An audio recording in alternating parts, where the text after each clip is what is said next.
ಬದುಕಬೇಕೆಂಬ ಛಲ ಇದ್ದರೆ ಮನುಷ್ಯ ಏನು ಬೇಕಾದರೂ ಸಾಧಿಸ್ತಾನೆ ಅನ್ನೋದನ್ನು ಈ ಪುಸ್ತಕದ ಪ್ರತಿ ಪುಟವೂ ಸಾರಿ ಸಾರಿ ಹೇಳುತ್ತೆ.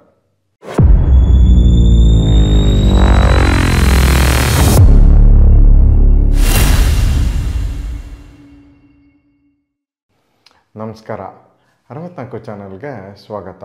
ನಾನು ಚಂದನ್. ನೀವು ಎಲ್ಲೋ ಟ್ರಾವೆಲ್ ಮಾಡ್ತಾ ಇರ್ತೀರ, ಆವಾಗ ನಿಮ್ಮ ಬಸ್ಸೋ ಕಾರೋ ಕೆಟ್ಟೋಯ್ತು ಅಂದರೆ ನಿಮಗೆ ಪ್ರಪಂಚ ತಲೆ ಮೇಲೆ ಬಿದ್ದಂಗೆ ಅನಿಸುತ್ತೆ ಅಲ್ವಾ? ಅಥವಾ ನೀವು ಯಾವುದೋ ದಟ್ಟವಾದ ಕಾಡಲ್ಲಿ ಇಲ್ಲ ಪರ್ವತದ ಮೇಲೆ ಕಳೆದೋಗ್ತೀರ, ಆವಾಗ ನಿಮ್ಮ ಮನಸ್ಥಿತಿ ಹೇಗಿರಬೇಡ. ಇವತ್ತು ನಾವು ಪರಿಚಯ ಮಾಡ್ತಾ ಇರೋ ಪುಸ್ತಕ ಮಿರಾಕಲ್ ಇನ್ ಆ್ಯಂಡೀಸ್ ಎಂಬ ಇಂಗ್ಲಿಷ್ ಪುಸ್ತಕದ ಭಾವಾನುವಾದ. ಒಂದು ವಿಮಾನ ಅಪಘಾತದ ಫಲವಾಗಿ ಆ್ಯಂಡೀಸ್ ಪರ್ವತ ಶ್ರೇಣಿಯಲ್ಲಿ ಒಂದು ರಗ್ಬಿ ತಂಡದ ಗುಂಪಿನ ಸದಸ್ಯರು ಸಿಗಾಕೋತಾರೆ. ಆ ಸದಸ್ಯರು ಹೇಗೆ ತಮ್ಮ ಛಲದಿಂದ, ಆತ್ಮಸ್ಥೈರ್ಯದಿಂದ ಆ ಪರಿಸ್ಥಿತಿಯನ್ನು ಪಾರಾಗ್ತಾರೆ, ಹೇಗೆ ಗೆಲ್ತಾರೆ ಅನ್ನೋದರ ಕಥೆನೇ ಈ ಪುಸ್ತಕ. ಇದು ನ್ಯಾಂಡೋ ಪರಾಡೋ ಅವರ ಹೋರಾಟದ ಕಥೆ. ನಾವು ಓದಿದ ವಿಭಾಗದಲ್ಲಿ ಇವತ್ತು ನಾವು ಪರಿಚಯ ಮಾಡ್ಕೋತಾ ಇರೋ ಪುಸ್ತಕ ಪರ್ವತದಲ್ಲಿ ಪವಾಡ. ಮೂಲ ನ್ಯಾಂಡೋ ಪರಾಡೋ, ಕನ್ನಡಕ್ಕೆ ಸಂಯುಕ್ತ ಪುಲಿಗಲ್, ಪ್ರಕಾಶಕರು ಚಂದ ಪ್ರಕಾಶನ. ಪುಟಗಳು 259, ಬೆಲೆ 340 ರೂಪಾಯಿಗಳು. Genre memoir. ನೈಜ ಕಥೆ ಆಗಿರೋದ್ರಿಂದ ಪಾತ್ರಗಳು ಜೀವನಕ್ಕೆ ತುಂಬ ಹತ್ತಿರವಾಗಿರೋವಂತೆ ಅನಿಸುತ್ತೆ. 1972ರ ಅಕ್ಟೋಬರ್ನಲ್ಲಿ ಉರುಗ್ವೆ ದೇಶದ ರಗ್ಬಿ ತಂಡದ ಆಟಗಾರರು ಮತ್ತು ಅವ್ರ ಫ್ರೆಂಡ್ಸು ಮತ್ತು ಫ್ಯಾಮಿಲಿ ಆ್ಯಂಡೀಸ್ ಪರ್ವತದ ಮೇಲೆ ವಿಮಾನದಲ್ಲಿ ಹೋಗ್ತಾ ಇರ್ತಾರೆ. ಆ ವಿಮಾನ ಅಪಘಾತ ಆಗುತ್ತೆ. ಅದರಲ್ಲಿ ಸುಮಾರು 45 ಜನ ಆಕ್ಸಿಡೆಂಟ್ ಆದಾಗಲೇ ಸತ್ತೋಗ್ತಾರೆ. ಇನ್ನೊಂದು 15-16 ಜನ ಬದುಕೋತಾರೆ. ಈ ಬದುಕಿ ಉಳಿದವ್ರಿಗೆ ತೀವ್ರವಾದ ಚಳಿ, ಅತಿ ಶೀತ, ಆಹಾರ ಇಲ್ಲದೆ ಇರೋದು, ಈ ಥರ ಹಲವಾರು ಚಾಲೆಂಜಸ್ಸು ಕಾಡ್ತಾ ಇರುತ್ತೆ. ಇದರೆಲ್ಲರ ನಡುವೆ ಅವರು ಬದುಕೋದಕ್ಕೆ ಪ್ರಯತ್ನ ಪಡ್ತಾ ಇರ್ತಾರೆ. ಸುಮಾರು ದಿನ ಆದ್ರೂ ಅವ್ರ ರೆಸ್ಕ್ಯೂಗೆ ಯಾರಾದರೂ ಬರ್ಬೋದೇನೋ ಅನ್ನೋ ಒಂದು ಸಣ್ಣ ಕ್ಲೂನು ಅವರಿಗೆ ಸಿಗಲ್ಲ. ಆಗ ಉಳಿದವರು ತಮ್ಮ ಪ್ರಾಣವನ್ನು ಉಳಿಸ್ಕೊಳ್ಳೋಕ್ಕೆ ಒಂದು ಭೀಕರವಾದ ನಿರ್ಧಾರವನ್ನು ತಗೋತಾರೆ. ಅದೇ ಸತ್ತು ಹೋದ ತಮ್ಮ ಗೆಳೆಯರ ದೇಹವನ್ನು ತಿಂದು ತಾವು ಬದುಕೋದು. ಇದು ನಿಮಗೆ ಶಾಕಿಂಗ್ ಅನ್ನಿಸ್ಬೋದು, ಮನುಷ್ಯ ಹೇಗಪ್ಪ ಮನುಷ್ಯನ ತಿಂತಾನೆ ಅಂತ. ಬಟ್ ನಾವು ಬದುಕಬೇಕು ಅಂದರೆ ನಮ್ಮೊಳಗಿರೋ ಅನಿಮಲ್ ಇನ್ಸ್ಟಿಂಕ್ಟು ಕಿಕ್ ಆನ್ ಆಗುತ್ತೆ. ಬಹುಶಃ ಆ ಸಿಚುಯೇಷನಲ್ಲಿ ನಾವಿದ್ದಿದ್ರೂ ಕೂಡ ಇದನ್ನೇ ಮಾಡ್ತಿದ್ವೇನೋ ಅಲ್ವಾ? ಇದೊಂದು ಆಘಾತಕಾರಿ ಘಟನೆ ಆದ್ರೂ ಲೇಖಕರು ಇದನ್ನು ಮಾನವೀಯತೆ, ಭಾವನಾತ್ಮಕ ಮತ್ತು ಆಧ್ಯಾತ್ಮಿಕ ದೃಷ್ಟಿಕೋನಗಳ ಮೂಲಕ ಎಕ್ಸ್ಪ್ಲೇನ್ ಮಾಡ್ತಾ ಹೋಗ್ತಾರೆ. ಸುಮಾರು 60 ದಿನ ಆದಮೇಲೂ ಯಾವ ಹೆಲ್ಪು ಬರೋಲ್ಲ.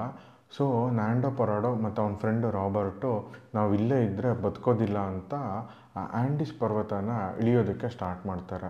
10 ದಿನಗಳ ಕಾಲ ಏನೂ ಎಕ್ವಿಪ್ಮೆಂಟ್ ಇಲ್ಲದೆ, ಕರೆಕ್ಟಾಗಿ ಡ್ರೆಸ್ ಇಲ್ಲದೆ, ಕಾಂಪಾಸ್ ಇಲ್ಲದೆ, ದಿಕ್ಕು ದೆಸೆ ಇಲ್ಲದೆ, ಏನೋ ಒಂದು ಅಂದಾಜು ಮೇಲೆ ಆ ಬೆಟ್ಟವನ್ನು ಇಳಿದು ಕೆಳಗೆ ಒಂದು ಹಳ್ಳಿಯನ್ನು ಮುಟ್ತಾರೆ. ಆ ಹಳ್ಳಿಯಿಂದ ಹೆಲ್ಪ್ ತಗೊಂಡು ಉಳಿದ 14 ಜನರ ರಕ್ಷಣೆಯನ್ನು ಕೂಡ ಮಾಡ್ತಾರೆ. ಬರವಣಿಗೆ ಶೈಲಿ ತುಂಬ ಸಿಂಪಲ್ ಆಗಿದೆ. ನೀವೇನಾದರೂ ಈಗೀಗ ಬುಕ್ ಓದೋಕ್ಕೆ ಸ್ಟಾರ್ಟ್ ಮಾಡಿದ್ದೀರಾ ಅಂದರೆ ಈ ಪುಸ್ತಕನ ನೀವು ಆರಾಮವಾಗಿ ಓದ್ಬೋದು. ತುಂಬ ಸರಳವಾಗಿ ಓದಿಸ್ಕೊಂಡು ಹೋಗುತ್ತೆ. ಈ ಪುಸ್ತಕ ದೊಡ್ಡವರಿಂದ ಹಿಡಿದು ಸಣ್ಣವ್ರ ತನಕ ಯಾರು ಬೇಕಾದರೂ ಓದ್ಬೋದು, ಅಷ್ಟು ಈಸಿಯಾಗಿದೆ. ಈ ಪುಸ್ತಕದಿಂದ ನಾವು ಮಾನವ ಜೀವನದ ಹಲವು ಮೌಲ್ಯಗಳನ್ನು ಕಲಿಬೋದು. ಛಲ, ತ್ಯಾಗ, ಕ್ಷಮಿಸೋ ಗುಣ ಇದೆಲ್ಲ ಇದ್ದಿದ್ದರಿಂದನೇ ಆ ಅಪಘಾತದಲ್ಲಿ ಬದುಕುಳಿದವರು ಕ್ಷೇಮವಾಗಿ ಆ ಬೆಟ್ಟದಿಂದ ಹೊರಗೆ ಬರೋದಕ್ಕೆ ಸಾಧ್ಯವಾಯಿತು. ಸುಮಾರು ಜನ ನಮ್ಮ ಜೀವನದಲ್ಲಿ ಸಿಗೋ ಎಲ್ಲ ಫೆಸಿಲಿಟೀಸನ್ನು ಟೇಕನ್ ಫಾರ್ ಗ್ರಾಂಟೆಡ್ ಅಂತ ಅನ್ಕೋತೀವಿ. ಈ ಪುಸ್ತಕ ಅದು ಸುಳ್ಳು ಅಂತ ನಿರೂಪಿಸುತ್ತೆ. ನಮಗೆ ಸಿಗೋ ಪ್ರತಿಯೊಂದು ವಸ್ತುಗೂ ನಾವು ಕೃತಾರ್ಥರಾಗಿ ಇರಬೇಕು ಅನ್ನೋದನ್ನು ಈ ಪುಸ್ತಕ ನಮಗೆ ತಿಳಿಸ್ಕೊಡುತ್ತೆ. ಕತೆ ಅಲ್ಲಲ್ಲಿ ಸ್ಲೋ ಅನಿಸುತ್ತೆ, ಕೆಲವೊಂದು ಕಡೆ ರಿಪಿಟೇಷನ್ಸ್ ಕೂಡ ಇದ್ದಾವೆ. ಈ ಪುಸ್ತಕನ ಓದಿ ಮುಗಿಸಿದ ಮೇಲೆ ನಮ್ಮ ಮನಸ್ಸು ಆ್ಯಂಡೀಸ್ ಪರ್ವತದಂತೆ ನಿಶಬ್ದ ಆಯಿತು. ಹಂಗಂತ ಇದು ದುರಂತ ಕಥೆ ಏನಲ್ಲ. ಮನುಷ್ಯನ ಆತ್ಮಬಲ, ಛಲ, ಪ್ರೀತಿ, ವಾತ್ಸಲ್ಯ, ಕ್ಷಮೆ ಈ ಗುಣಗಳನ್ನು ಈ ಪುಸ್ತಕ ಎತ್ತಿ ತೋರಿಸುತ್ತೆ. ನ್ಯಾಂಡೋ ಪರಾಡೋ ಒಂದು ಅರ್ಥದಲ್ಲಿ ನಮಗೆಲ್ಲ ನಿಜವಾಗ್ಲೂ ಇನ್ಸ್ಪಿರೇಷನ್ ಆಗ್ತಾರೆ. ನಮ್ಮೆಲ್ಲರ ಬದುಕಿನಲ್ಲೂ ಒಂದು ಪರ್ವತ ಇದೆ. ಅದಕ್ಕೆ ಎದುರಿ ಇರೋ ಕಡೆನೇ ಸಾಯೋ ಬದಲು ಅದನ್ನು ಹತ್ತೋ ಸಣ್ಣ ಪ್ರಯತ್ನವನ್ನು ನಾವು ಮಾಡ್ಬೋದು ಅಲ್ವಾ? ಬನ್ನಿ, ಈ ಪುಸ್ತಕದಿಂದ ಒಂದು ಸಣ್ಣ ಪ್ಯಾರಾಗ್ರಾಫು ನಿಮಗೋಸ್ಕರ. ಅದಕ್ಕೂ ಮುಂಚೆ ನಾವು ಮಾಡ್ತಿರೋ ಕನ್ನಡ ಪುಸ್ತಕವನ್ನು ಪರಿಚಯಿಸೋ ಕೆಲಸ ನಿಮಗೆ ಇಷ್ಟ ಆಗಿದೆ ಅಂದರೆ ದಯವಿಟ್ಟು ನಮ್ಮ ಚಾನಲ್ಗೆ ಸಬ್ಸ್ಕ್ರೈಬ್ ಆಗಿ, ಈ ವಿಡಿಯೋನ ಲೈಕ್ ಮತ್ತು ಶೇರ್ ಮಾಡೋದು ಮರಿಬೇಡಿ. ಮೊದಲನೇ ಪರ. ಅದೊಂದು ಯಾತನಾಮಯ ಕ್ರಿಯೆಯಾಗಿತ್ತು. ಕ್ಷಣಗಳು ಗಂಟೆಗಳಂತೆ ಸಾಗುತ್ತಿದ್ದವು. ದೂರದಲ್ಲಿನ ತುದಿಯ ಹಿಂದೆ ನೀಲಿ ಆಗಸ ಕಾಣುತ್ತಿತ್ತು. ಸಾಕಷ್ಟು ಸುಳ್ಳು ಭರವಸೆಗಳ ನಂತರ ನಾನು ಯಾವ ಆಸೆಯನ್ನು ಹೊಂದದೆ ಸುಮ್ಮನೆ ಮುಂದೆ ಸಾಗಿದೆ. ಬೆಟ್ಟಗಳ ಕಡಿದಾಡ ಜಾರು ಕಡಿಮೆಯಾಗಿ ಸಮತಟ್ಟಾದ ನೆಲ ಸಿಗುವಂತಾಗುತ್ತಿತ್ತು. ನನ್ನ ಹೂವೇ ನಿಜವಾಗಿತ್ತು. ನಾನು ಬೆಟ್ಟದ ತುತ್ತ ತುದಿಯನ್ನು ತಲುಪಿದ್ದೆ. ಆ ಕ್ಷಣ ನನಗೆ ಸಂತೋಷವಾಗಿತ್ತೋ, ಸಾಧಿಸಿದ ಹಿರಿಮೆ ಎನಿಸಿತ್ತೋ ತಿಳಿಯದು. ಆದರೆ ಆ ರೀತಿ ಏನಾದರೂ ಆಗಿದ್ದರೆ ಅದು ಹೆಚ್ಚು ಕ್ಷಣಗಳು ಉಳಿಯಲಿಲ್ಲ. ಬೆಟ್ಟದ ತುತ್ತ ತುದಿ ನನಗೆ ಸುತ್ತಲೂ ಹರವಿದ್ದ ದೃಶ್ಯ ನಿಶ್ಚಳವಾಗಿ ಕಾಣುವಂತೆ ಮಾಡಿತ್ತು. ಆ ಸ್ಥಳದಿಂದ ಜಗತ್ತು ಒಂದು ದೊಡ್ಡ ಬಟ್ಟಲಿನಂತೆ ತೋರುತ್ತಿತ್ತು. ಕಣ್ಣು ಹರವಿದಷ್ಟು ದೂರಕ್ಕೂ ಆ ಬಟ್ಟಲಿನಲ್ಲಿ ಹಾಲು ಚೆಲ್ಲಿದಂತೆ ಹಿಮಾವೃತಗೊಂಡಿತ್ತು. ನಾನಂದುಕೊಂಡಂತೆ ಅಲ್ಲಿ ಯಾವ ಹಸಿರು ಕಾಣಲಿಲ್ಲ. ಇದುವರೆಗೂ ನಾವು ಅನುಭವಿಸಿದ ಘನಘೋರ ಸಂಕಟದ ಪ್ರತಿಬಿಂಬವೇ ಸುತ್ತಲೂ ಆವರಿಸುತ್ತಿತ್ತು. ನಮ್ಮ ವಿಮಾನದ ಪೈಲಟ್ ತಪ್ಪು ತಿಳಿದಿದ್ದ ಎಂಬುದು ನನಗೆ ಬೇಗ ಅರಿವಾಯಿತು. ನಾವು ಕುರಿಕೊ ದಾಟಿರಲಿಲ್ಲ, ಪಶ್ಚಿಮದ ಚಿಲಿಗೆ ಹತ್ತಿರವಿರಲಿಲ್ಲ.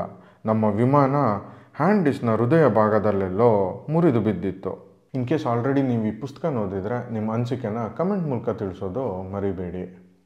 ಮುಂದಿನ ವಾರ ಹೊಸ ಪುಸ್ತಕದೊಂದಿಗೆ ನಿಮ್ಮ ಮುಂದೆ ಬರ್ತೀವಿ. ಅಲ್ಲಿವರೆಗೂ ಓದಿ ಮರಳಾಗಿ.